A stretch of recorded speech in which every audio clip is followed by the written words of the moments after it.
Hi folks, and welcome to this episode of Michael's Backyard Marina. As you can see, there's a boat in the shop, but I've got something something different to do today.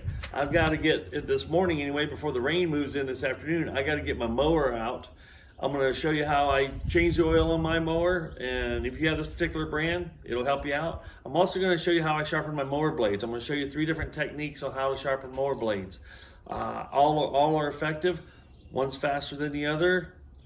One's better than the other. I don't know. You decide which way you have the best tools to do what you need to do to sharpen your mower blades. And we're going to get that done before the rain comes in, because the boat's in the shop and I can actually work on it while it's pouring down rain outside. But I can't mow while it's raining. So we're going to get after that. We're going to pull this outside, get the mower in here, and show you how I take care of my mower for the spring to get it ready for a summer full of mowing. So let's get after it and let's get busy.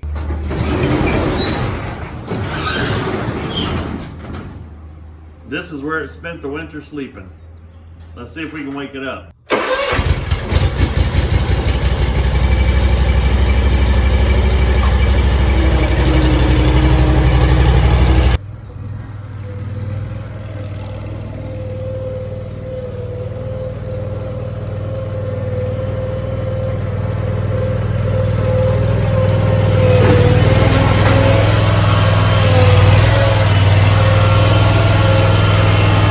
Okay, what we're going to be working on today is a Hustler Fast Track. It has a Kawasaki motor in it.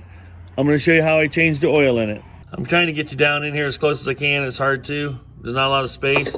But next to the filter here, just to the right, there's a drain plug right here. It's kind of dark, it's hard to see.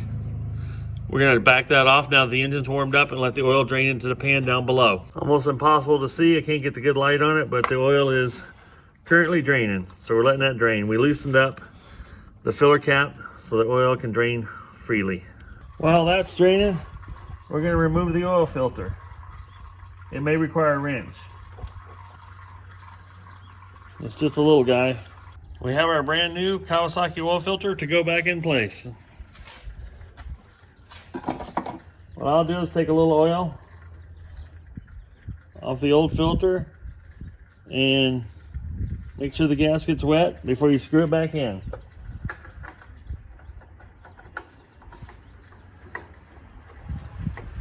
Basically, once it hits the gasket, it's about 3/4 to 1 turn. Depending on how strong you are, hand tight will do the job. Once the oil's finished draining, it looks like it's about done. We'll put the plug back in. As you can tell, spring is in the air, the chainsaw's running. Now, this is a plastic plug, so be careful when you tighten it. You don't want to over tighten it, you could break it. So we're going to put this right back in. We're just going to snug it a little bit. Now we're going to wipe up our excess oil that may have gotten on the frame.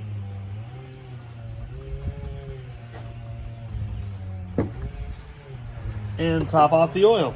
This engine holds about 2 quarts of oil.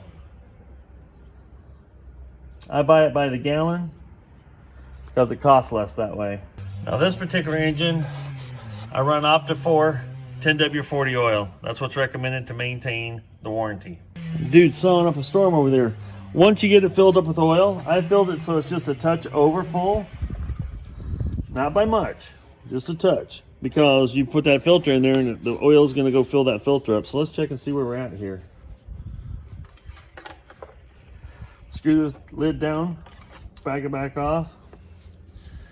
Well, we're right on the full mark. I don't know if you can see that, but yeah, it's right on the full mark. Perfect. I actually filled it up to about the F here. When I fired it up, obviously it consumed the oil into the filter. That concludes the oil filter, the oil and oil filter change. Now the other thing you want to do is change your air filter for the spring as well. Now, as you can see, I have spun this around and put it up on ramps so I can get to the blades easier. I'll get me a ratchet and a socket and we'll get those blades off.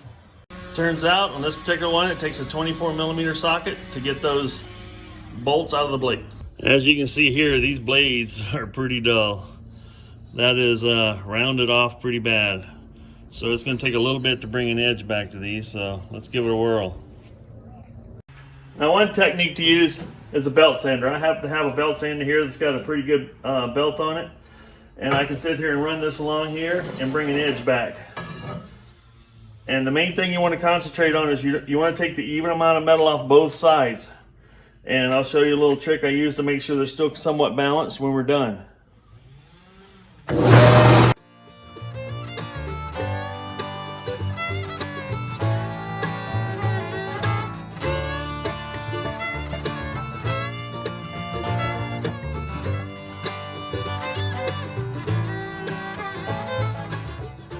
As you can see there, brings the edge back up there.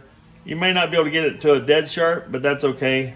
It's going to work. It's going to cut much better than it did, obviously.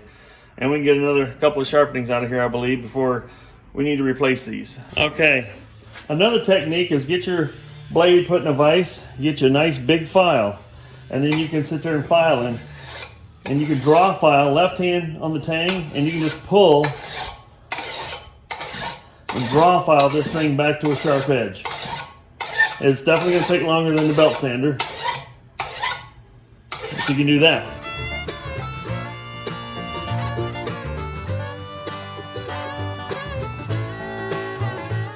Now the filing method is going to take a while. You're probably going to spend on a blade like this a good 15 minutes, maybe 20 minutes per edge trying to get an edge back on there.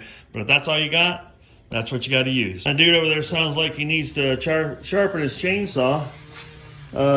He needs to watch my video on chainsaw sharpening because I bet he'd be done by now. So the other method I've got is a little 4-inch angle grinder, 4.5 inch angle grinder with one of these flap discs on it. I really like this because it's not too aggressive, but it's aggressive enough to put an edge back on here and make it look really nice. Let's do that.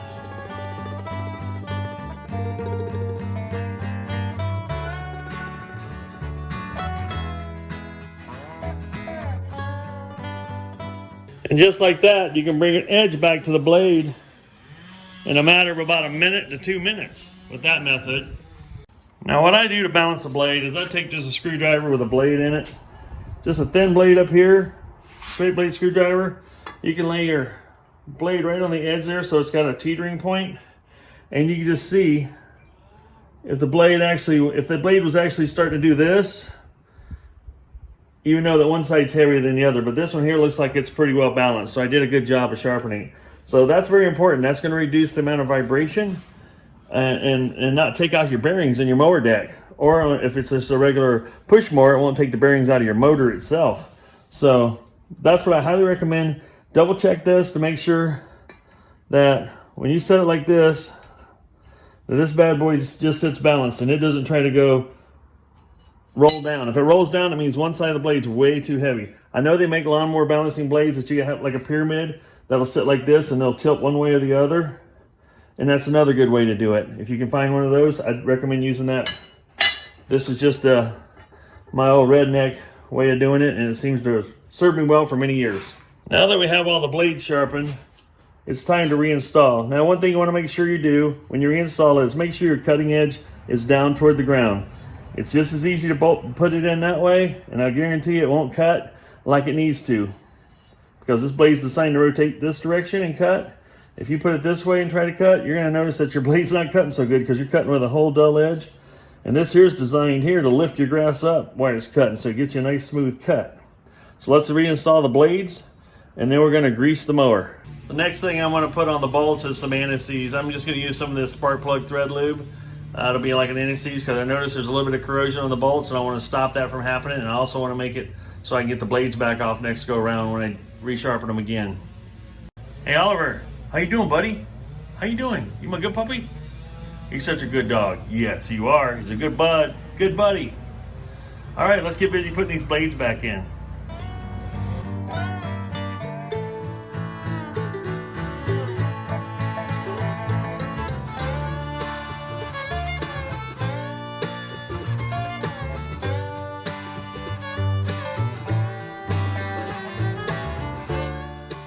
Now that the blades are installed, it's time to use my handy dandy grease gun and grease a bunch of, not a bunch, but there's like 3-4 zerks on the front end of this thing that I need to grease. So I'm gonna get that done, then we're gonna air up the tires.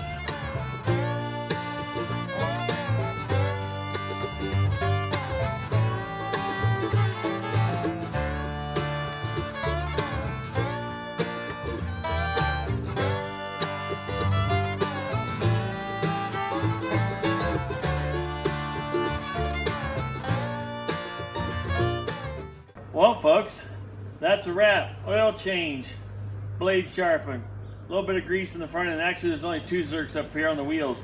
The rest of it's a sealed bearing. That's about all the greasing you have to do on this bad boy. And we're ready to mow. So I'm gonna get to mowing, and we'll see you back here in a little bit, and we'll work on the boat some more. And like I always say, folks, get out there and do something fun. What are you waiting on? Let me be clear. Do something fun. Michael out.